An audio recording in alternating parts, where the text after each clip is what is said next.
దేవునికి మహిమ కలుగునుగాక. క్రీస్తునందు ప్రియమైన దేవుని బిడ్డలకు మరొకసారి మన ప్రభువును ప్రియ రక్షకుడైన యేసుక్రీస్తు వారి ప్రశస్తమైన నామంలో నా శుభాభివందనాలు తెలియచేస్తూ ఉన్నాను. దేవుని కృపను బట్టి మీరందరూ క్షేమంగా ఉన్నారని సేవకుడిగా విశ్వసిస్తూ ఉన్నాను.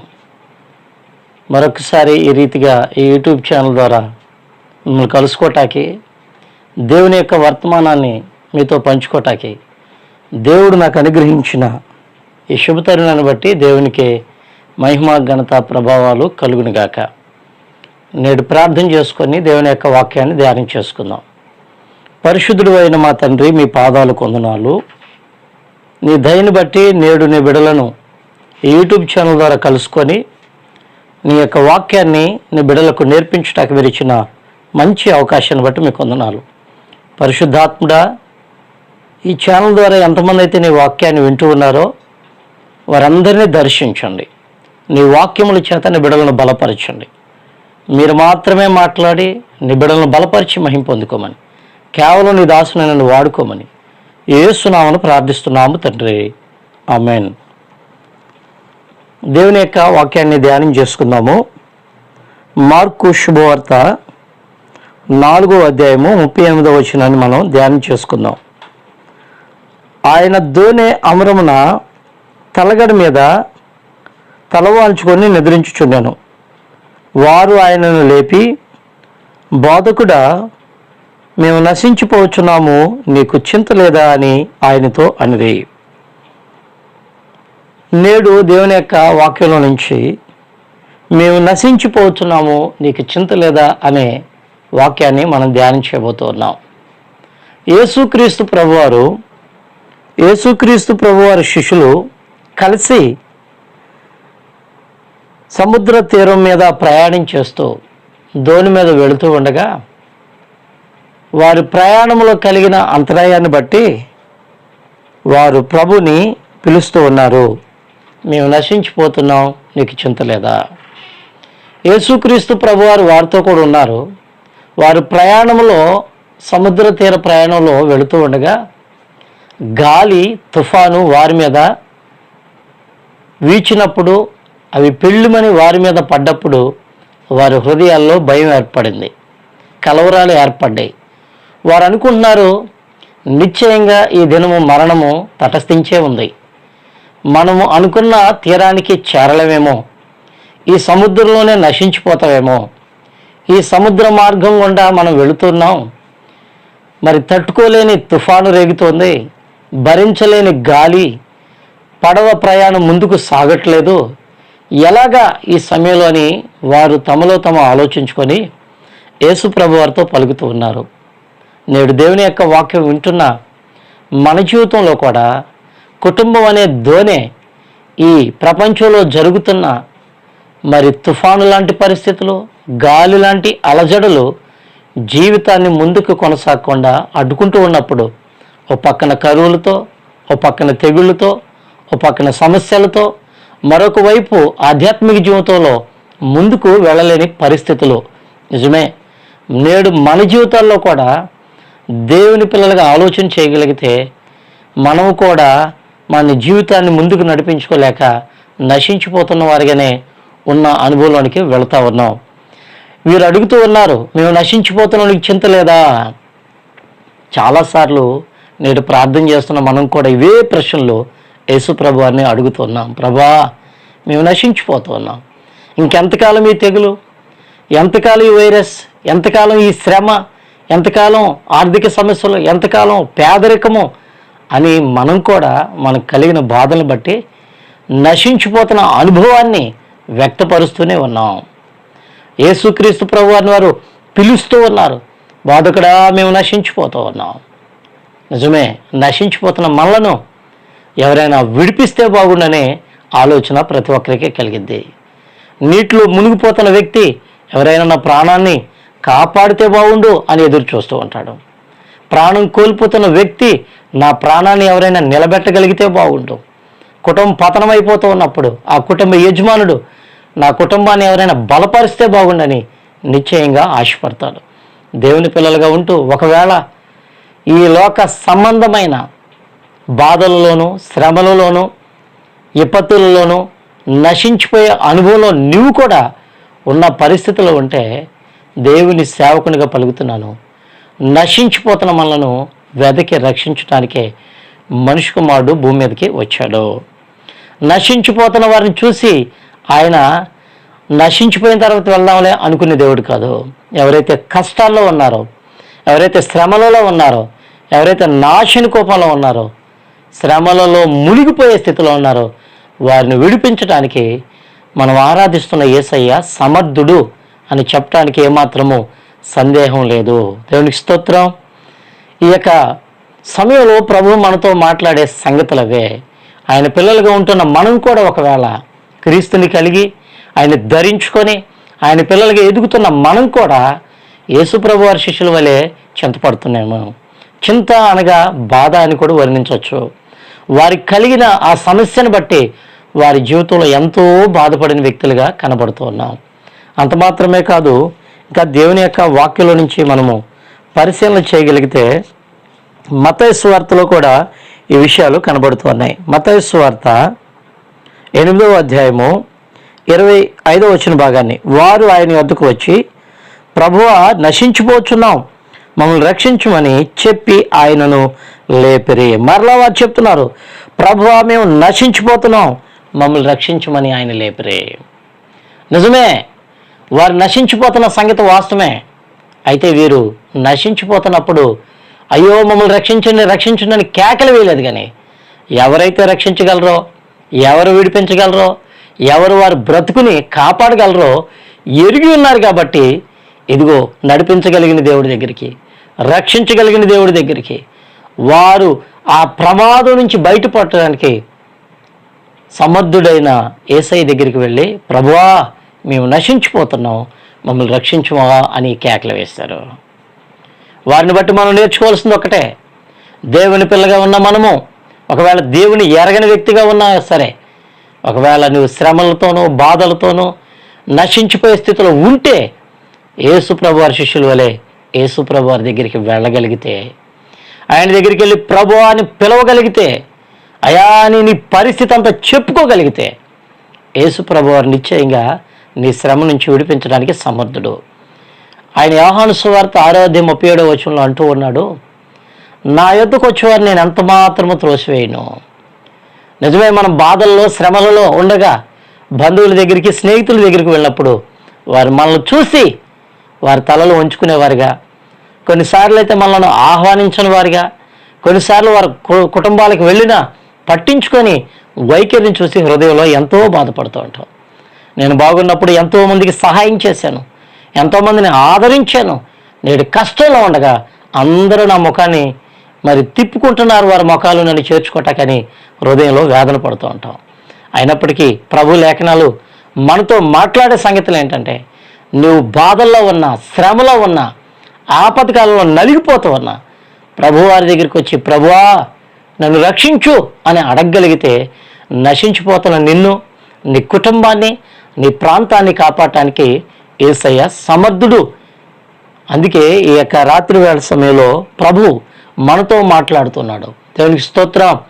నశించిపోతున్న మనము ఈ లోకంలో ఎవరిని పిలిస్తే సహాయపడగలరు?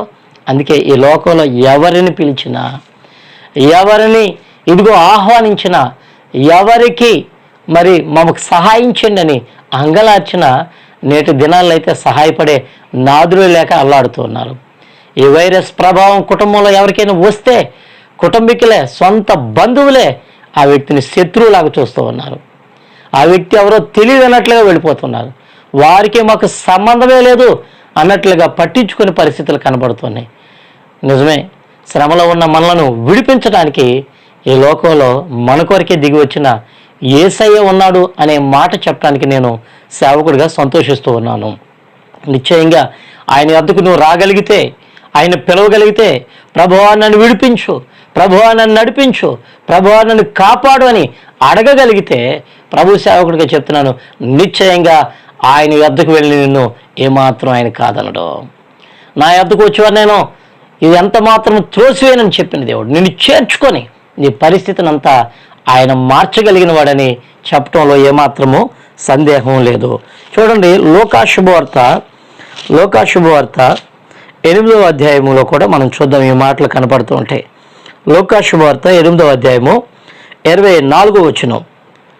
గనుక ఆయన యొద్దకు వచ్చి, ప్రభువా ప్రభువా, నశించిపోతున్నామని చెప్పి ఆయనను లేపిరి. ఆయన లేచి గాలిని నీటిని పొంగును గద్దింపగానే అవి అణిగి నిమ్మలమాయను. దేవునికి స్తోత్రం. యేసుక్రీస్తు ప్రభు దగ్గరికి వెళ్ళి, యేసు ప్రభు వారు దగ్గరికి వెళ్ళి వీరు పలుకుతున్నారు, ప్రభువా ప్రభువా, మేము నశించిపోతున్నాము అని చెప్పి ఆయనను లేపిరి. ఇక్కడ కూడా మనకు అర్థమయ్యే సంగతి ఏంటంటే, వారి శ్రమలో ప్రభుని పిలిచిన విధానం కనపడుతుంది. రెండవది, ప్రభుని లేపినట్లుగా మనం గమనించగలుగుతున్నాం. మూడవది, ప్రభువే లేచి ఆ గాలిని సముద్రాన్ని గద్దించినట్లుగా చూస్తూ ఉన్నాం. నువ్వు శ్రమల కొలిమిలో ఉన్నట్లయితే, ఒకవేళ ఇబ్బందుల కొలిమిలో నలుగుతున్నట్లయితే, ఈ వాక్యం వింటున్న నీతో ప్రభు మాట్లాడదని తెలుసా?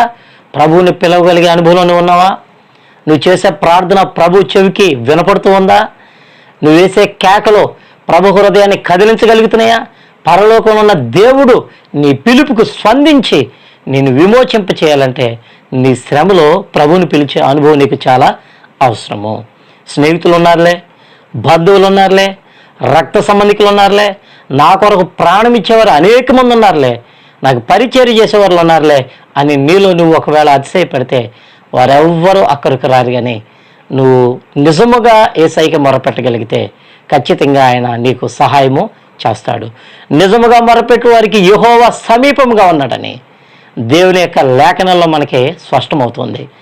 నేడు వర్తమానం వింటున్న మనతో ప్రభు మాట్లాడేది ఏంటంటే, బాధలలో కానీ, శ్రమలలో కానీ, కరువులో కానీ, తెగులులో కానీ, నేటి పరిస్థితుల ప్రభావాన్ని బట్టి నీ జీవితం అనే ధోని ముందుకు వెళ్లకుండా, నీ కుటుంబం ముందుకు వెళ్లకుండా, ఆధ్యాత్మిక జీవితంలో కానీ, ఆర్థిక జీవితంలో కానీ, అనారోగ్య పరిస్థితులైనా సరే నిన్ను కృంగదీస్తూ నశించిపోయే స్థితిలో ఉంచితే, నశించిపోయే వారిని రక్షించడానికి సమర్థుడు ఒక్క యేసు ప్రభువారు మాత్రమే. అందుకే మనిషి కుమారుడు భూమి మీదకి ఎందుకు వచ్చాడంటే, నశించిపోయేదాన్ని వెతకి రక్షించడానికే. వారు నశించిపోతున్నప్పుడు యేసు ప్రభువారు చూసి మీరు నశించిపోండి నాకేంటి అనలేదు. కానీ వారు ప్రభు వారి దగ్గరికి వెళ్ళినప్పుడు, ప్రభు అని కేకలు వేసినప్పుడు వెంటనే ఆయన స్పందించాడు, కృప చూపించాడు, గాలిని గద్దించాడు, సముద్రాన్ని కూడా గద్దించాడు, వారి ప్రయాణాన్ని ముందుకు నడిపించినట్లుగా చూస్తూ ఉన్నాం. నేడు దేవుని పిల్లలుగా ఉన్న మనతో కూడా ప్రభు మాట్లాడేది ఏంటంటే, ప్రభుకి ప్రార్థించగలుగుతున్నావా? ప్రభువుని పిలవగలుగుతున్నావా? ప్రభుతో మాట్లాడగలుగుతున్నావా? నువ్వు చేసే ప్రార్థన పరలోకంలో ఉన్న దేవుని కదిలించగలుగుతుందా? ఏదో ప్రార్థన చేసుకుంటున్నావులే, మందిరానికి వెళుతున్నావులే, వాక్యం వింటున్నావులే, పర్వాలేదులని సరిపెట్టుకుంటున్నావేమో. నీ శ్రమలో తొలగిపోకపోవట కారణం ఏంటంటే నీ ఆధ్యాత్మిక జీవితమే.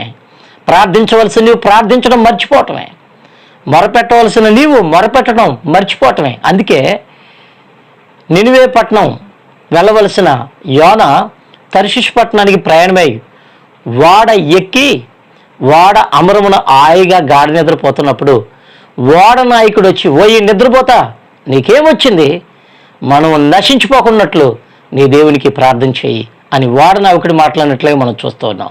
నిజమే, దేవుని పిల్లలమైన మనము నేటి పరిస్థితులను బట్టి ప్రార్థించే మనం ప్రార్థనలో మత్తులు అయిపోయామేమో, వాక్యంలో మత్తులుగా ఉన్నామేమో, మందమతులుగా ఉన్నామేమో, శ్రమను చూసి దాక్కుని ప్రార్థించకుండా గాఢ నిద్రలో ఉన్నామేమో.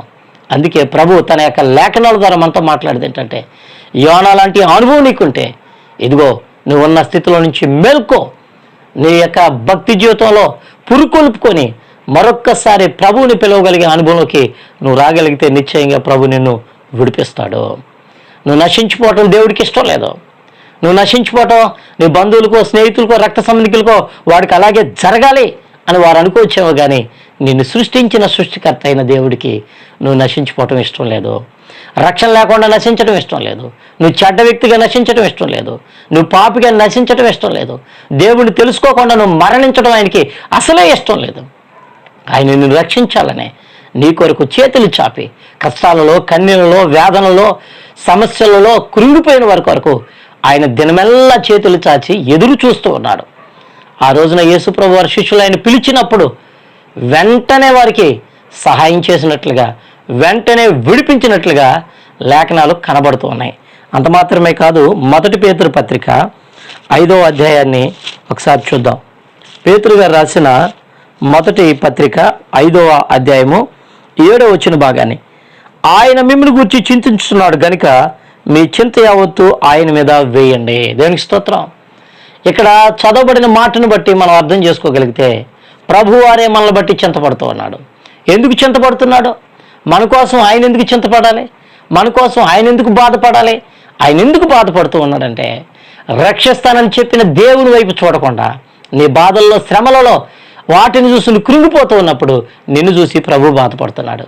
నీ చింత యావత్తు నా మీద వేయండి అని ఆయన ఆహ్వానించినప్పుడు ఆయన మీద వేయకుండా నీ భారాలు నువ్వే మోసుకుంటున్నప్పుడు, నీ శ్రమలు నువ్వే పడుతున్నప్పుడు, నీ ఇబ్బందులు నువ్వే నలిగిపోతున్నప్పుడు నా దేవుడు నన్ను చూసి వేదన పడుతూ ఉన్నాడు.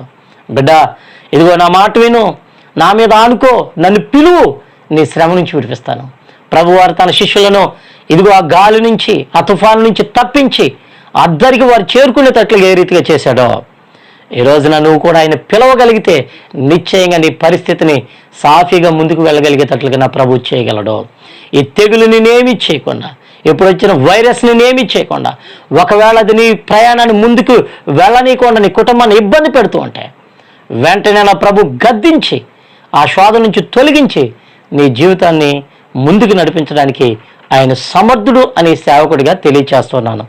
అందుకే యేసు ప్రభు వారు చెప్పిన మాటలను బట్టి మనం లేఖనాలను బట్టి అర్థం చేసుకోగలిగితే అపోస్తలుడైన పౌలు కూడా ఫిలిప్పీ సంఘానికి రాస్తూ ఎలా అంటున్నాడు, దేనిని గురించి మీరు చింతపడద్దు, కానీ ప్రతి విషయంలో కూడా ప్రార్థన విజ్ఞాపన చేత దేవుణ్ణి గణపరచమని, విజ్ఞాపన చేయమని కోరుకుంటూ ఉన్నాడు. ఈ యొక్క రాత్రి వేళ సమయంలో దేవుని యొక్క వాక్యం వింటున్నా నీతోనే ప్రభు మాట్లాడుతున్నాడు. మేము నశించిపోతున్నాం ప్రభు, నీకు చింత లేదా అని నువ్వు అడుగుతున్నావేమో, ప్రార్థిస్తూ వాక్యాన్ని చదువుతూ మొరపెడుతూ ఇంకా ఇదే బాధలో నువ్వు ఉంటే కంగారు పడవలసిన అవసరం లేదు. నువ్వు ఆరాధిస్తున్న దేవుడు నిన్ను రక్షించడానికి, నిన్ను విడిపించడానికి, నిన్ను కాపాడటానికి సమర్థుడు. నిశ్చయంగా యేసుప్రభు వారి శిష్యుల్లాగా, ప్రభువా మమ్మల్ని కనికరించండి, ప్రభువా మమ్మల్ని విడిపించండి, ప్రభువా మమ్మల్ని కాపాడండి, ప్రభువా మాకు రక్షణ దయచేయండి, ప్రభువా మాకు విమోచన దయచేయండి, ప్రభువా మా యొక్క గమ్యాన్ని మేము చేరుకునేటట్లుగా నీ సహాయం మాకు ఇవ్వండి అడగగలిగితే నిశ్చయంగా నిన్ను, నీ కుటుంబాన్ని నా ప్రభువారు రక్షిస్తాడు, విడిపిస్తాడు. నిశ్చయంగా మీ బ్రతుకులో గొప్ప కార్యాలను జరిగిస్తాడు. అట్టి కృప ప్రభువు మీకు అనుగ్రహించును గాక. ఆమెన్. ప్రార్థన చేసుకుందాం. పరిశుద్ధుడైన మా తండ్రి, మీ పాదాలకు వందనాలు. ప్రభువా, నీ శిష్యులు మీరు ప్రయాణమే వెళుతున్నప్పుడు వారు ప్రయాణం ఏ రీతిగా సాగక ఇబ్బంది పడ్డారో, నేడు వైరస్ ప్రభావం ద్వారా అనేక కుటుంబాల పరిస్థితి, ప్రపంచ పరిస్థితులు కూడా ఎలా ఉన్నాయి. ప్రపంచంలో ఇదిగోదే ఆర్థిక వ్యవస్థలు ముందుకు వెళ్ళలేకపోతున్నాయి, ఆరోగ్యం పతనమైపోతుంది, అనేక మంది నశించిపోతున్నారు. తండ్రులు కోల్పోయిన వారు, తల్లులను కోల్పోయిన వారు, ఇదిగో బిడ్డలను కోల్పోయిన వారు కోకొల్లలుగా ఉన్నారు. అనేక మంది సేవకులు కోల్పోయిన సంఘాలు, అనాథలుగా విడవబడిన వారు అనేక మంది ఉన్నారు. ఎవరైతే ఇదిగో దేవా నశించిపోయే పరిస్థితిలో ఉన్నారో చూస్తున్న దేవుడు, ఎవరైతే నాతో పాటు ప్రార్థనలు ఏకీపించి ప్రభువా మమ్మల్ని విడిపించండి, రక్షించండి కోరుకున్నారో నిశ్చయంగా వారి కుటుంబాలను కాపాడండి, వారి జీవితాలను కాపాడండి. ఎవరైనా అనారోగ్యంతో ఉంటే, ఒకవేళ వైరస్తో కానీ తెగులుతో కానీ బాధపడితే నిశ్చయంగా స్వస్థత కలుగులుగా కానీ ప్రకటిస్తున్నా. నిశ్చయంగా వారికి స్వస్థత దయచండి, విడుదల దయచండి. ఈ వర్తమానం ద్వారా విశ్వాసాన్ని అభివృద్ధిపరిచి వారి బ్రతుకులో గొప్ప కార్యాన్ని జరిగించి మహిమని మీరు పొందమని, నశించిపోయే స్థాయిలో ఎవరైతే ఉన్నారో వారందరినీ రక్షించి నీ పిల్లలుగా చేర్చుకోమని, మహిమ పొందమని యేసు నామమున ప్రార్థిస్తున్నాము తండ్రి. ఆమెన్. ప్రభు మిమ్మల్ని దీవించును గాక. ఆమెన్.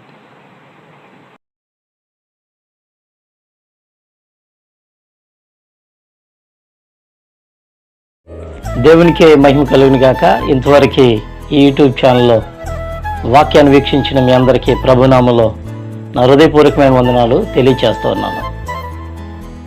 సురేష్ ఫర్ క్రైస్ట్ అనే మా యూట్యూబ్ ఛానల్ని సబ్స్క్రైబ్ చేయండి, లైక్ చేయండి, షేర్ చేయండి, కామెంట్ చేయండి, మీ బంధువులకు, స్నేహితులకు తెలియచేయండి. మరిన్ని సత్యమైన వర్తమానాల కొరకు ప్రార్థించండి. దేవుడు మిమ్మలను, మీ కుటుంబాలను బహుగా ఆశీర్వదించును గాక. ఆమేన్.